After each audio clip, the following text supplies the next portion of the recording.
Quando começou a pandemia aqui no Brasil, e já havia começado no resto do mundo, o ministro da Economia, Paulo Guedes, dizia que o Brasil tinha uma grande diferença de outros países que estavam sofrendo com a pandemia.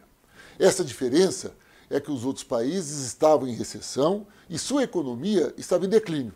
O Brasil, ao contrário, estava, usando o exemplo de um avião, com o bico para cima. E que do início do ano de 2020, a nossa economia estava em franco crescimento. Nós denunciamos isso, nós dizíamos com frequência que era mentira, que os dados de 2019, onde o PIB cresceu apenas 1,1%, provava que a política econômica adotada por Paulo Guedes e por Jair Bolsonaro era uma política que incentivava a depressão, a recessão econômica, incentivava o desemprego e não havia como, no primeiro trimestre de 2020, a economia do Brasil estar crescendo. Dissemos isso, debatemos com muita frequência. Agora, segundo a Fundação Getúlio Vargas, o primeiro trimestre de 2020 aponta um crescimento de apenas 1,5%.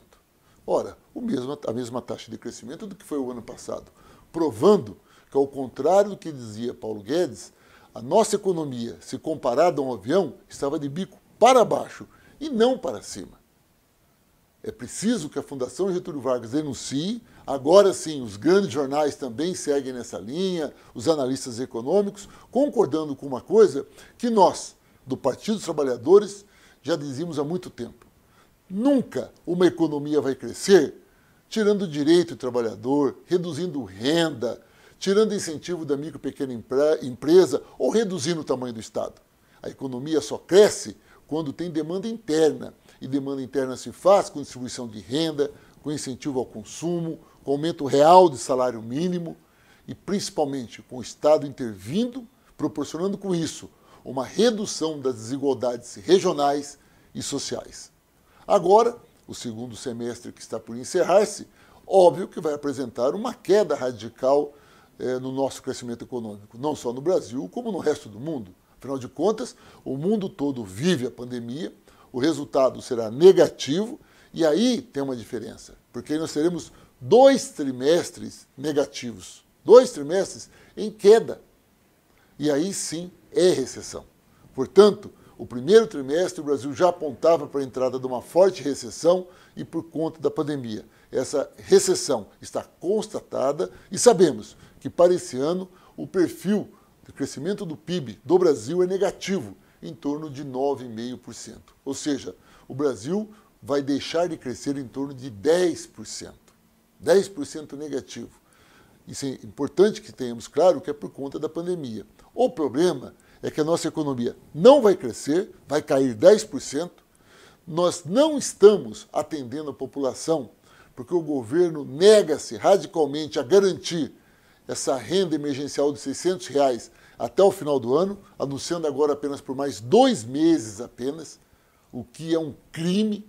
Ao mesmo tempo, o governo não investe os recursos para a saúde, para que você tenha uma ideia, até agora o governo utilizou apenas 28% dos recursos destinados ao enfrentamento da pandemia, deixando à míngua estados e municípios, e principalmente, olhando a economia e o período de transição, os recursos que o Congresso Nacional aprovaram para atender o enfrentamento da pandemia na área econômica, no que se refere a dar vida à micro e pequena empresa, com crédito de 4% ao ano, com 8 meses de carência, até agora não aconteceu. O governo vetou os 8 meses de carência. O microempresário, que está hoje fechando suas portas, não tem como pegar um dinheiro emprestado hoje para pagar daqui a 30 dias. Porque daqui a 30 dias ele continuará sem cliente, sem vender e, consequentemente, sem condições de pagar suas contas. O que nós notamos é que Bolsonaro prova, agora em termos quantitativos, a sua inabilidade em ser presidente da República, a sua incompetência como gestor e a sua insensibilidade com a vida do povo brasileiro.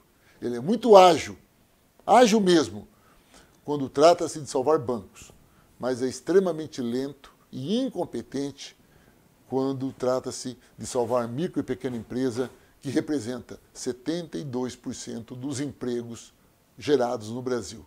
É uma pena que isso esteja acontecendo, isso só fortalece a nossa tese o que é bom para Paulo Guedes é muito ruim para o povo brasileiro. E, nesse sentido, só há uma saída: o impeachment de Bolsonaro já.